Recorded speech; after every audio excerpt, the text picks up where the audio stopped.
Okay, గతంలో మీరు కేంద్రంలో 10 సంవత్సరాల నుంచి కూడా అధికారంలో ఉన్నప్పటికీ తెలంగాణపై సవతి ప్రేమ చూపెడుతున్నారు. ఇప్పుడు కూటమిలో టీడీపీ కావచ్చు, జనసేన కావచ్చు, మీరు ఏపీలో ప్రభుత్వం ఏర్పాటు చేసిన తర్వాత ఆంధ్రప్రదేశ్కు నిధులు ఇస్తున్నారు, తెలంగాణకు మొండి చేయిస్తున్నారని గతంలో బీఆర్ఎస్ ఆరోపించింది. ఇప్పుడు కాంగ్రెస్ ప్రభుత్వంలో ఉన్నప్పుడు కూడా కాంగ్రెస్ ఆరోపిస్తుంది. దీన్ని ఎట్లా చూస్తారు? మీరు ఏం చూసుకొని ఓట్లు వేయించుకున్నారు? మరి ప్రజలకు మేము క్లియర్గా చెప్పినాం, డబుల్ ఇంజన్ సర్కార్ ఉన్న కాడ కంపల్సరీ డిఫరెంట్ లెవెల్లో ఉంటుంది డెవలప్మెంటు. వాళ్ళు వేరే ప్రయోజనాల గురించి యూజ్ చేస్తారు ఫండ్స్ని. ఎక్కడ ఎక్కువ కమిషన్స్ వస్తే వాటికి ఇంపార్టెన్స్ ఇస్తారు వీళ్ళు ఇక్కడ ఉన్న కాంగ్రెస్ గవర్నమెంటు. ఎందుకంటే ఈ గవర్నమెంట్ మళ్ళీ ఢిల్లీ వాళ్ళని కూడా పోస్ట్ పెంచాలి. నా పాయింట్ అర్థమైంది కదా మీకు? ఓకే. సో నేను చెప్పేది మళ్ళీ ఎక్కడైతే డబుల్ ఇంజన్ సర్కార్ ఉంటుందో అక్కడ డెవలప్మెంట్ ఫాస్ట్గా ఉంటుందని నేను చెప్పదలుచుకున్నాను. అట్లా అని చెప్పేసి ఇక్కడికి ఎక్కడ కూడా తక్కువ చేసింది ఏం లేదు. వీళ్ళు చెప్పే గుణగంగా వాళ్ళ లెక్కలన్నీ కూడా తప్పు. More than 10-12 lakhs of crores money ఇక్కడికి ఆల్రెడీ సెంటర్ నుంచి వచ్చింది. కానీ యూసేజ్లు వీళ్ళు చేసేయడంలో కరెక్ట్గా లేరని నేను చెప్పదలుచుకున్నాను. ఓకే, జూబ్లీహిల్స్ ఉప ఎన్నిక బరిలో టీడీపీ కూడా పోటీ చేస్తానే ప్రచారం జరుగుతుంది కదా, దీన్ని ఎట్లా చూస్తారు? దాని వాళ్ళ ఇంటర్నల్ ఇష్యూ అండి అది. నాకు తెలిసినంత వరకు చేయరని నేను అనుకుంటున్నాను. ఎందుకంటే వాళ్ళ బలం అంతా ఇప్పుడు లేదు. నేను కూడా అక్కడి నుంచి వచ్చిన వాడిని. సో స్టిల్ వాళ్ళు అక్కడ కలిసి ఉన్నారు కాబట్టి వాళ్ళు ఇక్కడ చేయరని నేను అనుకుంటున్నాను అండి. కల్వకుంట్ల కవిత బీఆర్ఎస్ నుంచి సస్పెండ్ అయిన తర్వాత ఆమె పార్టీకి రాజీనామా చేశారు, ఎమ్మెల్సీ పదవికి రాజీనామా చేశారు. ఇదే క్రమంలో విష్ణువర్ధన్ రెడ్డి కవితను కలిశారు. కవిత తరపున విష్ణువర్ధన్ రెడ్డి జూబ్లీహిల్స్ బరిలో పోటీ చేస్తారని కూడా ప్రచారం జరుగుతుంది. కవిత గారు ఈజ్ నథింగ్ బట్ బీఆర్ఎస్. ఇప్పటికి కూడా ప్రజలు అర్థం చేసుకుంటలేరు. ఎందుకంటే ఆ బురద అంటింది కాబట్టి, ఆమెకి లిక్కర్ స్కామ్ బురద అంటింది కాబట్టి ఇప్పుడు మన పార్టీలోనే ఉంటే అంత ఊకే ఇంకా బీఆర్ఎస్ అంటుంటారమ్మా. నిన్ను కొన్ని రోజులు పక్క పెడతామని తండ్రి కూతుర్లు మాట్లాడుకొని ఆడుతున్నటువంటి నాటకం ఇది. ప్రజలు సింపుల్, ఆమెను ఎవరైనా బిడ్డని ఇట్లా చేస్తారా అండి? ఆమె జైలుకి పోయేసి పార్టీనే విలీనం చేస్తా అంత లెవెల్కి పోయిన వాళ్ళు.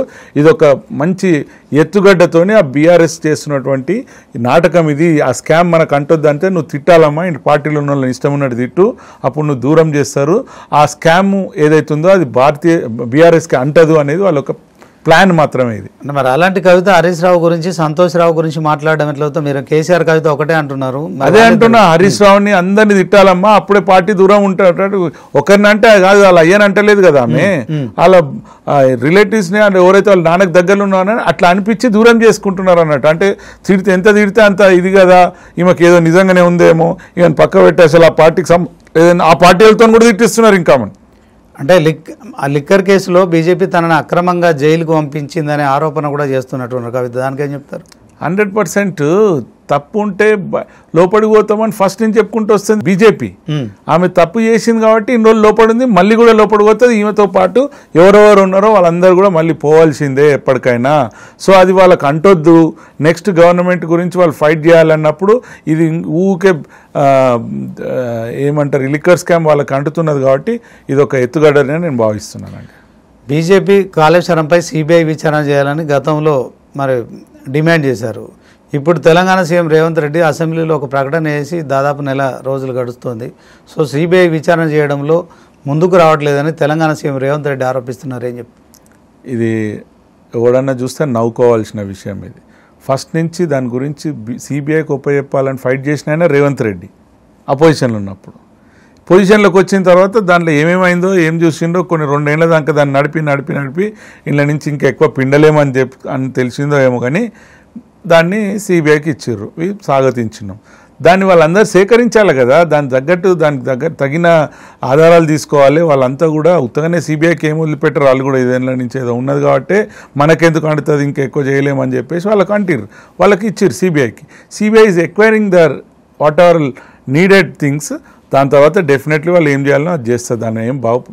దాని గురించి ఆలోచించవలసిన అవసరం లేదండి. రేవంత్ రెడ్డి నిన్న మీడియాతో ఢిల్లీలో చిట్చాట్ చేస్తున్న క్రమంలో కిషన్ రెడ్డి అనే వ్యక్తి సొంత తెలివితేటలు వాడాడు, కేటీఆర్ చెప్పినట్టు నడుచుకుంటున్న ఒక ఆరోపణ చేశారు. సార్ నేను కూడా ఈ పార్టీలోకి వచ్చి 6 ఏళ్ళు అవుతున్నది. ఒక్కసారన్న ఆయనతో మాట్లాడిండేమో అడగండి సోని. ఆయన నీకు చిన్నప్పటి నుంచి తెలుసు కదా. కిషన్ రెడ్డి ఒక ప్రిన్సిపల్డ్ పర్సన్. ఆయన ఇలాంటి అన్నీ కూడా ఉత్తమ మాటలు. ఆయన కొంచెం ఒకటి ఏంటంటే ఆయన దగ్గర ఉన్నది కొంచెం కామ్గా ఉంటాడు. ఆయన కావాల్సిన పని ఎట్లా చేయించాలో ఆ పని చేయిస్తాడు. ఈ గవర్నమెంట్ అయినా సరే సెంట్రల్ నుంచి ఏ ఫండ్స్ తెప్పియాలన్నా సరే సెంట్రల్ నుంచి ఏ పని చేయించాలన్నా సక్సెస్ఫుల్గా చేసే వ్యక్తి అతను. సో అతను కామ్గా ఉన్నాడు కదా అని చెప్పేసి నేను ఏదైనా బుడద చల్లాలంటే అది బుడద నీళ్ళేస్తే నీకే వచ్చి చిల్లుతుంది, చూసుకొని మాట్లాడాలి కానీ నేను చెప్పదలుచుకున్నాను. అంటే బీఆర్ఎస్ బీజేపీలో విలీనం అవుతుందనే అంశంలో కవిత కామెంట్ చేశారు. అదే క్రమంలో సీఎం రమేష్ కూడా చెప్పడం కావచ్చు. సో అలాంటి ప్రతిపాదన ఏదైనా ఉందా రానున్న రోజుల్లో బీఆర్ఎస్ బీజేపీ కలవ? ఆయన ఎప్పుడు కూడా డైరెక్ట్గా దాని గురించి అనలేదండి. ఆయన అన్నది ఏదన్నా కావచ్చు, politics nothing anything can happen అని చెప్పారు. అంతవరకు నాకు తెలిసినంతవరకు ఇష్యూ. బట్ స్టిల్ వీళ్ళు ఉన్నటువంటి బురద మేమైతే పూడ్చుకోవాలని అయితే చూస్తలేమండి. ఓకే, ఓవరాల్గా జూబ్లీహిల్స్ ఉప ఎన్నిక ఎప్పుడు రాబోతుంది, దాంట్లో మీ విజయావకాశాలు అంటే బీజేపీ పార్టీకి కావచ్చు, సో మీ విజయావకాశాలు ఎట్లున్నాయి అనుకుంటున్నారు? బీజేపీ జూబ్లీహిల్స్ ప్రజల కోసం ఇప్పటివరకు ఏం చేసింది, రానున్న రోజుల్లో ఏం చేయబోతుంది అంటే ఏం చెప్తారు? భారతీయ జనతా పార్టీ ఎప్పుడు కూడా ప్రజల గురించి ఫైట్ చేస్తూనే ఉంటుంది. అదే కాకుండా మేము highest number of community halls with central funds MP ఫండ్స్తోని, అప్పుడు దత్తాత్రేయ గారి ఫండ్స్ ఉండొచ్చు, ఇప్పుడు కిషన్ రెడ్డి గారి ఫండ్స్తో హయ్యెస్ట్ కమ్యూనిటీ హాల్స్ కట్టించినాం. అంతేకాకుండా మన హయ్యెస్ట్ బోర్వెల్స్ ఎక్కడెక్కడ కావాలనో బోర్స్ చాలా వరకు వేయించినాం. ఇప్పుడు కూడా ఇంకా వేస్తూనే ఉన్నారు, డైలీ ఏదైనా ఒక కాడ వేస్తూనే ఉంటాం.